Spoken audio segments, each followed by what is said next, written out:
Good day, class. For today's topic, we will be talking about the history of medical technology in the Philippines. At the end of this learning session, the student must be able to trace the history and development of the medical technology field. You will be able to familiarize the medical technology practice here in the Philippines, and you will also be able to identify the medical technology organizations in the Philippines. What could have been the most important event that triggered the start of medical laboratory practice here in the Philippines? The first event is the opening of the Suez Canal, facilitated the dissemination of information from the west to the east. And the second one is in 1944, during the World War II, United States bases were built in the island of Leyte. This made possible for the U.S. military forces to bring in members of their healthcare team in the Philippines to resolve health problems of the American and Filipino soldiers. Medical facilities were made available to the Philippines, which includes the 26th Medical Laboratory of the 6th U.S. Army Brigade. The said laboratory was located at Quiricada Street, Santa Cruz, Manila, now known as the Public Health Laboratory, a division of the Manila Health Department. Remember this, class? This will always go out in the board examination. The laboratory was located at where? Quiricada Street, Santa Cruz, Manila. Who brought the medical facilities as well as the healthcare team here in the Philippines? The 26th Medical Laboratory of the 6th U.S. Army Brigade. In February 1944, Philippines started training civilians to become members of the healthcare team. The 6th U.S. Army Brigade left the laboratory in June 1945. The laboratory was endorsed to the National Department of Health, but the department did not seem to be interested in pursuing the objectives of the laboratory. But even before the outbreak of the World War II, class, the Spanish Empire established Manila as their capital in the late 16th century. The first hospital the Spaniards established in 1565 is called Hospital Real in Cebu, which was then moved to Manila to cater to military patients. Of course, as how we were taught in our Philippine history, members of religious orders who came into the country alongside the other Spanish occupiers, they established health institutions for the poor and educational institutions for the elite. In 1578, the Franciscans built the San Lazaro Hospital for the poor and the lepers. In 1596, the Hospital de San Juan de Dios was founded for poor Spaniards. In 1641, the Hospital de San Jose was also founded in Cavite. By the way, class, as a disclaimer, I will not be asking you to memorize dates. What's important is that you know the series of events. Okay? The Dominicans founded the University of Santo Tomas in 1611, which in 1871 established the first faculties of pharmacy and medicine. With the establishment of both health and educational institutions, there are also journals that were created for science and medicine that has been published. That includes Boletin de Medicina de Manila, the Revista Farmacéutica de Filipinas, and Crónicas de Ciencias Médicas. The Central Board of Vaccination, which started producing and distributing vaccine lymph in 1806, had 122 regular vaccinators in Manila and other major towns by 1898. In 1876, provincial medical officers were appointed to provide health care services throughout the country. This was followed by the establishment of the Board of Health and Charity in 1883, which was later expanded in 1886. In 1887, the Spanish authorities established Laboratorio Municipal de Manila, which is used to examine the food, water, and clinical samples.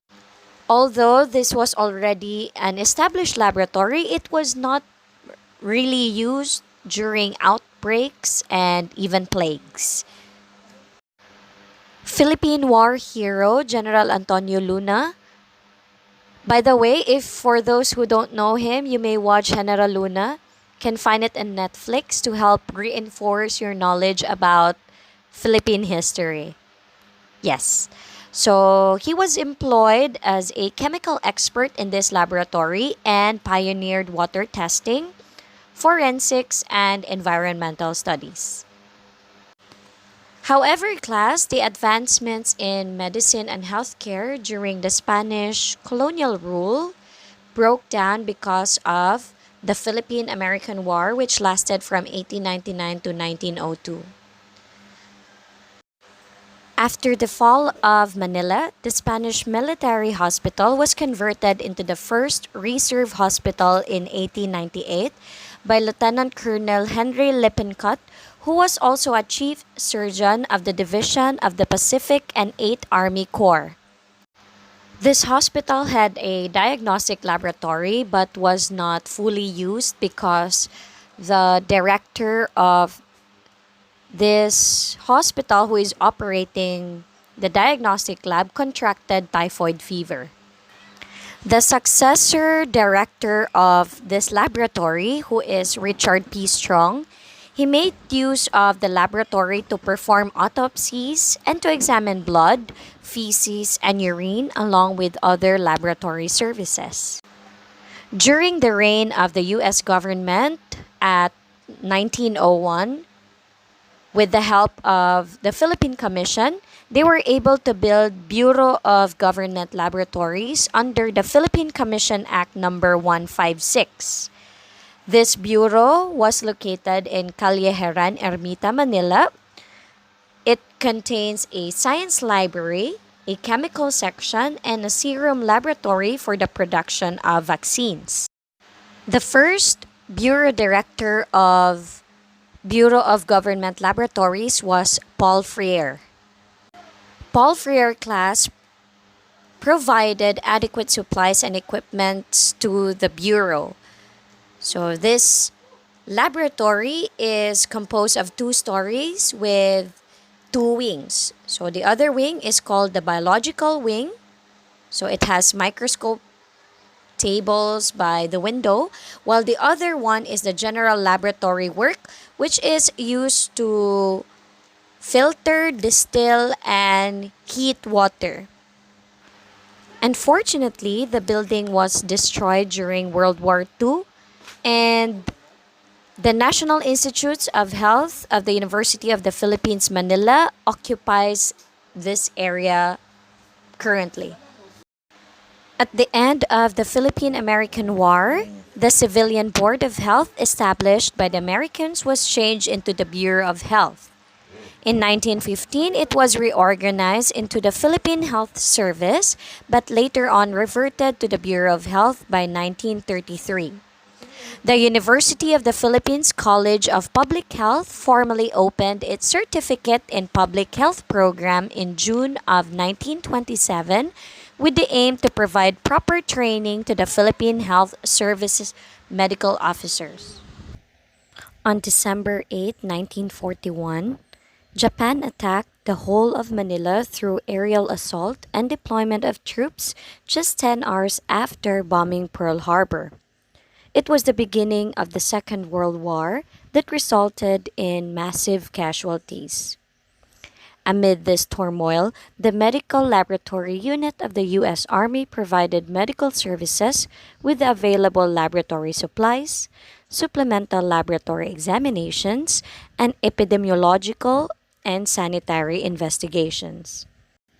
It was also tasked to perform routine water analysis, examination of food supplies, distribution of special reagents and solutions, culture media, and investigation of epidemics and epizootics.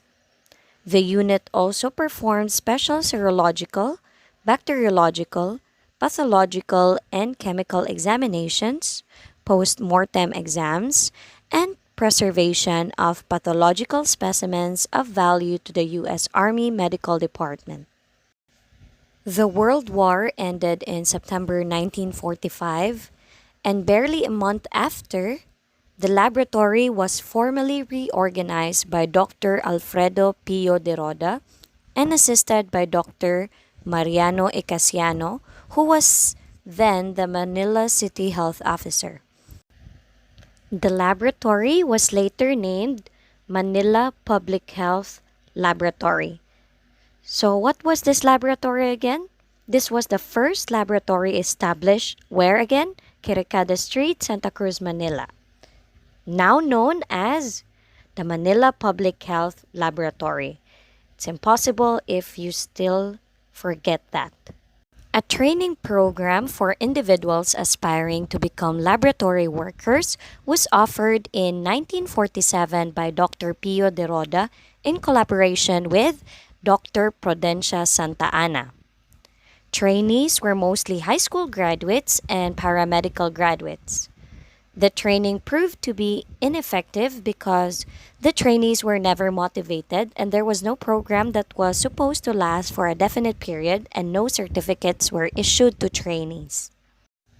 Later on, Dr. Santa Ana was asked to prepare a 6-month formal syllabus for the training program with certificate for the trainees upon completion. The training program ended in 1954 when the Bureau of Private Education approved a 4-year course in Bachelor of Science in Medical Technology. In the same year, the Manila Sanitarium and Hospital opened the first school of medical technology in the Philippines under the leadership of Mrs. Willia Hedrick, who is the wife of Dr. Elvin Hedrick. Soon after, Manila Sanitarium Hospital started its medical internship and residency training program, which was affiliated with Loma Linda University in California. In 1954, the Philippine Union College in Baisa, Caloocan City, now known as Adventist University of the Philippines, absorbed the Manila Sanitarium and Hospitals School of Medical Technology. What was left with MSH was the facility for its clinical division. Wait, there's more! The 5-year curriculum leading to the degree of Bachelor of Science in Medical Technology was approved by the Bureau of Private Education in 1954.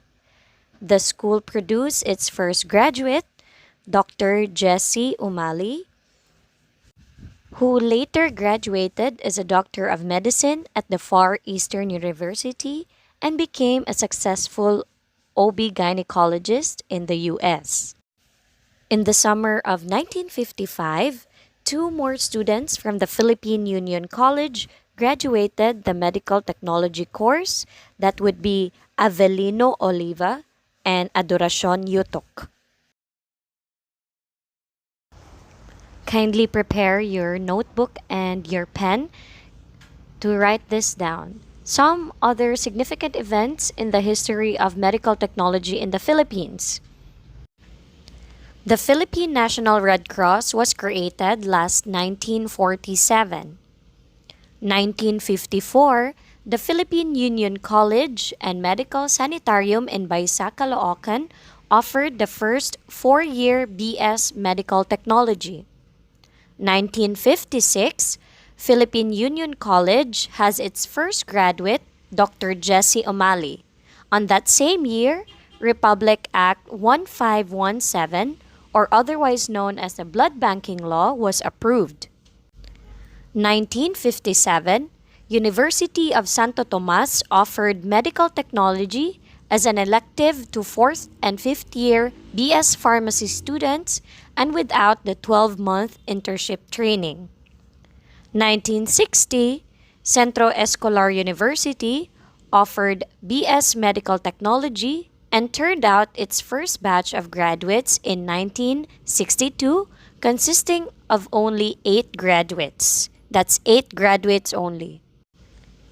1961, Far Eastern University offered BS Medical Technology under the College of Medicine and turned out its first batch of graduates in 1963. The University of the Philippines also started offering BS Hygiene.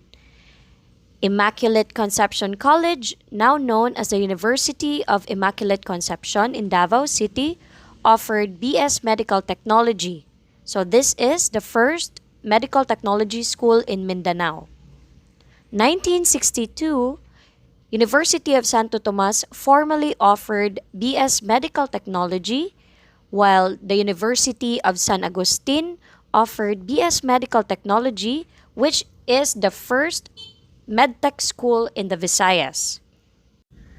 1963, an organizational meeting headed by Crisanto G. Almario was held at the Public Health Laboratory in Manila, which was attended by professionals and members of the academe from the allied medical profession. 1964, Philippine Association of Medical Technologists, or PAMET, had its first national convention at Far Eastern University Medical Auditorium. 1966, Republic Act 4688, or otherwise known as the Clinical Laboratory Act, was approved. PAMET was registered at the Securities and Exchange Commission last 1969, together with the approval of the Republic Act 5527, the Philippine Medical Technology Act was enacted into law. 1970, the Board of Medical Technology was created pursuant to Republic Act 5527. The first licensure examination for medical technology was then conducted, and Maridel P. Pasag was the first board top-notcher. On that same year, 1970, Philippine Association of Schools of Medical Technology or Hygiene, or otherwise known as PASMETH, was also created. PAMET was registered with the International Association of Medical Laboratory Technologists.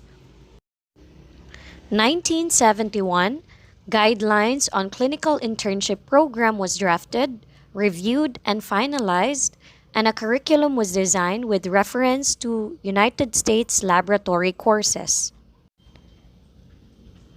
During 1972, former President Ferdinand E. Marcos declared the third week of September as Medical Technology Week. It was also the same year during the declaration of martial law, and the Philippine Society for Microbiology and Infectious Diseases was also formally organized here in the Philippines. 1973, Presidential Decree 223 was approved, creating the Professional Regulations Commission. So that was the PRC. PAMET was also officially recognized as the only accredited professional organization of registered medical technologists in the Philippines. Angelina Jose was elected as the first female president of PAMET.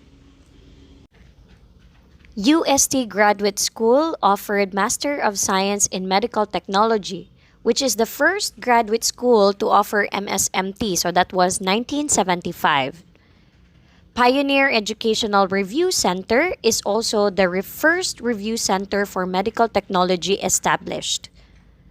1978, Medical Services of America tapped BSMT graduates to undergo a 6-month on-the-job respiratory therapy training program and produced the first batch of Filipino respiratory therapists in the Philippines. 1983, the Philippine Blood Coordinating Council, or the PBCC, which is the professional society specializing in blood banking, was created. Professor Lina C. Somera of the UP College of Public Health was awarded as the first most outstanding medical technologists. Kindly write this down also. 1985, PAMET gained membership in the ASEAN Association of Medical Laboratory Technologists. During the year 1988, Philippine Women's University submitted for PAASCO accreditation. PAASCO class stands for Philippine Accrediting Association of Schools, Colleges, and Universities. The Philippine Women's University is the first medical technology school to undergo PAASCO accreditation. The Olongapo Zambales chapter was also awarded by PAMET as the first most outstanding chapter. That's Olongapo and Zambales chapter.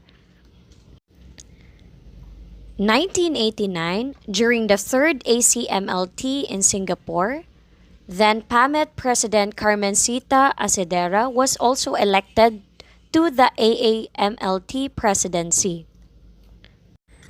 1999, the Philippine Council for Quality Assurance in Clinical Laboratories was organized. During that same year, the 8th ACMLT in Brunei Darussalam, PAMET President Norma Chang was elected President of AAMLT. On the year 2002, Philippine Society of Medical Technology Students, or PhysMets, was organized. 2004, Philippine Women's University started offering certificate in phlebotomy, which is the first TESDA certified short-term course on phlebotomy. TESDA stands for Technical Education and Skills Development Authority. On 2005, American Society of Clinical Pathology Board of Registry introduced ASCP International Certification in the Philippines. So as you can see from my name, class, you can see there that I am MLS ASCP certified. So that means I am a medical laboratory scientist from the American Society of Clinical Pathology. So I passed the certification examination for MLS.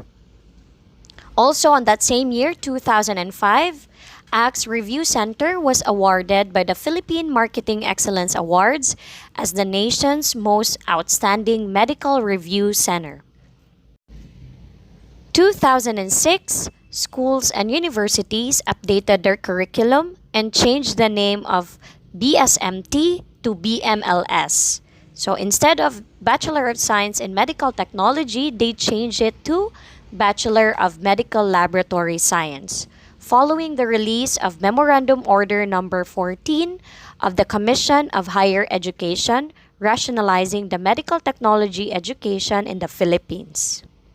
Pharmacology is also then included in the BSMT BMLS curriculum.